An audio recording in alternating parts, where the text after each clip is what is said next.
বছর পর জাহাঙ্গীরনগর বিশ্ববিদ্যালয়ে চাকসু নির্বাচন অনুষ্ঠিত হয়েছে। এই নির্বাচনে যারা আয়োজন করেছেন আমাদের সম্মানিত শিক্ষক শিক্ষিকারা, যারা অগ্রনায়কের ভূমিকা পালন করেছেন, প্রথমেই তাদেরকে অনেক ধন্যবাদ জানাচ্ছি। সেই সাথে আজ ৩৩ বছর পরে নির্বাচনে আমরা যারা প্রতিদ্বন্দ্বিতা করেছি, আমরা এক একজন ইতিহাসের পাতায় আমাদের নাম লিখে থাকবে। একই সাথে নাম লিখে থাকবে জাহাঙ্গীরনগর বিশ্ববিদ্যালয়ের যেসব স্টুডেন্টরা এই নির্বাচনে ভোট প্রদান করেছেন। এবং আজকে অফিসিয়ালি ঘোষণা হয়েছে যাদের নির্বাচিত প্রতিনিধিদের নাম ঘোষণা হয়েছে এবং জাহাঙ্গীরনগর বিশ্ববিদ্যালয়ের শিক্ষার্থীরা তাদের নির্বাচিত প্রতিনিধি পেয়েছে আলহামদুলিল্লাহ।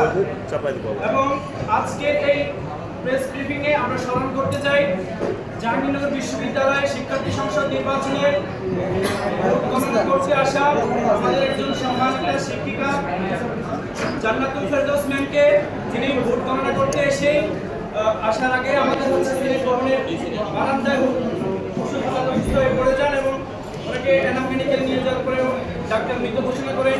আসলে আমরা এরকম একটা উৎসবমুখর পরিবেশে এরকম একটা মর্মান্তিক ঘটনা সুন্দরভাবে কখনো আশা করি নাই। আমরা মহান আল্লাহ তাআলার কাছে ম্যামের পুরস্কার কামনা করি। আল্লাহ তাআলা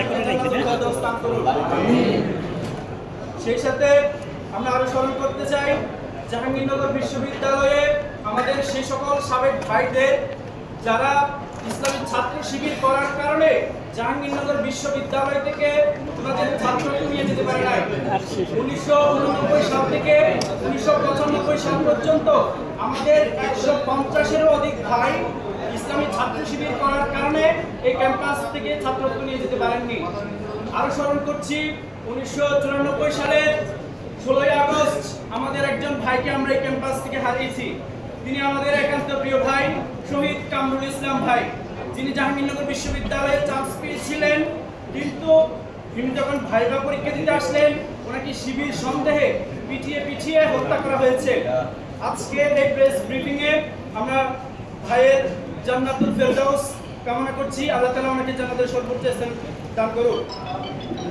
আরো স্মরণ করছি আমাদের ক্যাম্পাসের আরেকজন ভাই, যিনি ইসলামী ছাত্র শিবির করার কারণে ওনার পায়ে স্বৈরাচারী শেখ হাসিনার পুলিশ বাহিনী গুলি করে ওনার পাকে পঙ্গুত্ব বরণ করেছেন উনি। আমি ভাইয়ের সুস্থতা কামনা করছি। আরো স্মরণ করছি 2024 সালে আমাদের সে সকল শহীদ ভাইদেরকে যাদের আত্মত্যাগের বিনিময়ে আমরা এরকম একটি পরিবেশ পেয়েছি যেখানে আমরা আমাদের নিজ পরিচয়ে আমরা কথা বলতে পারছি। জাহাঙ্গীরনগর বিশ্ববিদ্যালয়ের মতো একটি জায়গায় যেখানে ছাত্র শিবির নাম শুনলে পাখির মতো গুলি করে মেরে ফেলা হয়, অথচ অতিথি পাখি যারা আসে সে সকল অতিথি পাখি মারলেও তাদের বিচার হয়, কিন্তু ইসলামী ছাত্র শিবির যে করে তাকে যদি পিটিয়ে মেরে ফেলা হয় তারপরেও তার বিচার হয় না। সেই জায়গায় দাঁড়িয়ে আজকে আমরা ইসলামী ছাত্র শিবির একটি পূর্ণাঙ্গ প্যানেল দিতে পেরেছি। সেই প্যানেলে আমরা 25 জনের মধ্যে 20 জন আলহামদুলিল্লাহ জয়লাভ করতে পেরেছি। আমিনের দরবারের মস্তক অবনত চিন্তা করে শুকরিয়া আদায় করি আলহামদুলিল্লাহ। আমরা ধন্যবাদ জানাই এবং সে সকল শহীদ ভাইদের যারা 24 সালে জুলাই আগস্টের আন্দোলনে শহীদ হয়েছেন। একই সাথে আরো স্মরণ করতে চাই আমাদের সে সকল আহত ভাইদের যারা জুলাই আন্দোলন করতে গিয়ে তাদের অনেকে চোখ হারিয়েছেন, অনেকে পা হারিয়েছেন এবং বিভিন্ন অঙ্গহানি হয়েছে। আমরা মহান আল্লাহ তাআলার কাছে দোয়া করি আল্লাহ তাআলা যেন তাদের জীবনকে সহজ করে দেন। সেই সাথে আজকে যারা নির্বাচিত হয়েছেন আমাদের প্যানেল থেকে 25 জনের মধ্যে 20 জন ভাই নির্বাচিত হয়েছেন, সেই সাথে আরো 5 জন ভাই নির্বাচিত হয়েছেন। আমরা সেই সকল ভাইদেরকে অভিনন্দন জানাই। আল্লাহ তাআলা যেন তাদের কাজকে সহজ করে দেন, তারা যেন এই বিশ্ববিদ্যালয়কে একটি আধুনিক বিশ্ববিদ্যালয় এবং বিশ্বের সেরা বিশ্ববিদ্যালয়ের মধ্যে একটি পরিণত করতে পারে, সেই জন্য আল্লাহ যেন তাদেরকে সহযোগিতা করেন সে দোয়া কামনা করি। একই সাথে তাদের প্রতি একটা আবেদন থাকবে, তারা যেন তাদের দায়িত্ব যথাযথভাবে পালন করেন। কোনো মতেই যাতে তারা কখনো শিক্ষার্থীদের মতামতের বিরুদ্ধে গিয়ে কখনো বিরোধী কোনো কাজ না করেন, সেজন্য তাদেরকে আহ্বান জানাবো। কিন্তু বাংলাদেশ ইসলামী ছাত্র শিবির সমন্বিত শিক্ষার্থী জোট প্যানেল থেকে আমি বিপি পদে প্রতিদ্বন্দ্বিতা করেছিলাম। আল্লাহ তাআলা চাননি যে আমি নির্বাচিত হই, তিনি হয়তো আমার জন্য এর চেয়ে ভালো কোনো কিছু আমার কপালে রেখেছেন, সেজন্য আল্লাহ তাআলা ইনশাআল্লাহ আরেকজন ভাই আব্দুর রশিদ জিতু ভাইকে সেই দায়িত্বটা দিয়েছেন।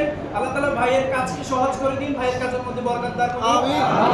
একই সাথে আমি আপনাদের সামনে অনেক সময় বলেছিলাম যে আমি নির্বাচিত হতে পারলে যে যে কাজগুলো করার প্রত্যয় ব্যক্ত করেছিলাম, আমি আব্দুর রশিদ জিতু ভাইকে সেই কাজগুলো বাস্তবায়ন হওয়ার ব্যাপারে সহযোগিতা করবো ইনশাআল্লাহ। একই সাথে আমাদের পূর্ণাঙ্গ প্যানেল যারা নির্বাচিত হয়েছে তাদের সকল কাজে, সকল মতের, সকল পরামর্শে আমি তাদের সাথে থাকবো ইনশাআল্লাহ। সবসময় ভাইদের পাশে থাকবো ইনশাআল্লাহ। আমি যদি নির্বাচিত নাও হয় তাহলে যে কোনো কাজে, যে কোনো পরামর্শে আমি তাদের সাথেই থাকবো, সে প্রত্যাশা ব্যক্ত করি। আমরা এমন একটা ক্যাম্পাস চাই যে ক্যাম্পাসে সকল ধর্ম তার নিজ মত ইচ্ছা অনুসারে পালন করবে, কেউ কাউকে বাধা দিবে না। সকলে তার নিজের সংস্কৃতি ইচ্ছে মতো পালন করবে, কেউ কাউকে বাধা দিবে না। এবং যে তার মত ইচ্ছে মতো বলবে, কিন্তু কেউ কাউকে বাধা দিবে না। আমরা এমন একটি ক্যাম্পাসে লালন করি এবং ইনশাআল্লাহ আমরা প্রত্যাশা করি যারা নির্বাচিত হয়েছেন তারা এই বিষয়টি ইনশিওর করবেন ইনশাআল্লাহ। আর আরেকটা বিষয় বলতে চাই, চাকসু হচ্ছে এমন একটা প্ল্যাটফর্ম যে প্ল্যাটফর্মের মাধ্যমে শিক্ষার্থীদের অধিকারগুলো যৌক্তিকভাবে বিশ্ববিদ্যালয়ের কাছ থেকে আদায় করা সম্ভব। কিন্তু দীর্ঘ 33 বছর সেই শিক্ষার্থীদের কণ্ঠস্বর, শিক্ষার্থীদের প্রতিনিধিরা চাকসু নির্বাচন, সেই নির্বাচন অনুষ্ঠিত হয়নি। আমরা প্রত্যাশা করব যারা নির্বাচিত হয়েছেন তারা প্রতি বছর যে চাকসু নির্বাচন অনুষ্ঠিত হবে সেটা এনশিওর করে যাবেন বলে প্রত্যাশা করছি। সর্বশেষ এই নির্বাচন অনুষ্ঠিত হবে গিয়ে শুরু থেকে আমরা বেশ কিছু ভুল ত্রুটি পরিলক্ষিত হয়েছে, কিছু অব্যবস্থা লক্ষ্য করেছি, যেগুলো আমরা প্রত্যাশা করব আগামী বছর থেকে যখন নির্বাচন অনুষ্ঠিত হবে তখন থেকে এই ধরনের কোনো ব্যবস্থাপনা থাকবে না বলে আমরা প্রত্যাশা করি। সবশেষে আমরা সাংবাদিক বৃন্দ যারা আছেন আমাদেরকে অনেক অনেক বেশি ধন্যবাদ জানাতে চাই। আপনারা অনেক পরিশ্রম করে আমাদের নিউজগুলো কভার করেছেন, আমাদের ক্যাম্পাসে এসেছেন, সকাল থেকে এসেছেন, রাতে গিয়েছেন।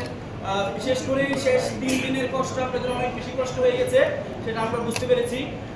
আমরা প্রত্যাশা করব যে আপনারা আমাদের ভালো দিকগুলো তুলে ধরবেন এবং ভালো কাজে সহযোগিতা করবেন। যদি আমাদের যারা নির্বাচিত হয়েছে তারা যদি কোনো ভুল ত্রুটি করে থাকে সেটারও সমালোচনা করবেন, কারণ মানুষ কখনোই ভুলের ঊর্ধ্বে নয়, ভুল হয়ে যেতেই পারে। ভুল হলে আপনারা তাদেরকে ধরিয়ে দিবেন এবং আশা করি যারাই নির্বাচিত হয়েছেন তারা সেই ভুলগুলো যদি আপনারা বলে দিন তারা অবশ্যই শুধরে যাবে, সে প্রত্যাশা করি। ওয়ালটন এখন দেশের সীমানা পেরিয়ে পৌঁছে গিয়েছে 50টিরও বেশি দেশে। ওয়ালটন, ঘরে ঘরে বিশ্বজুড়ে।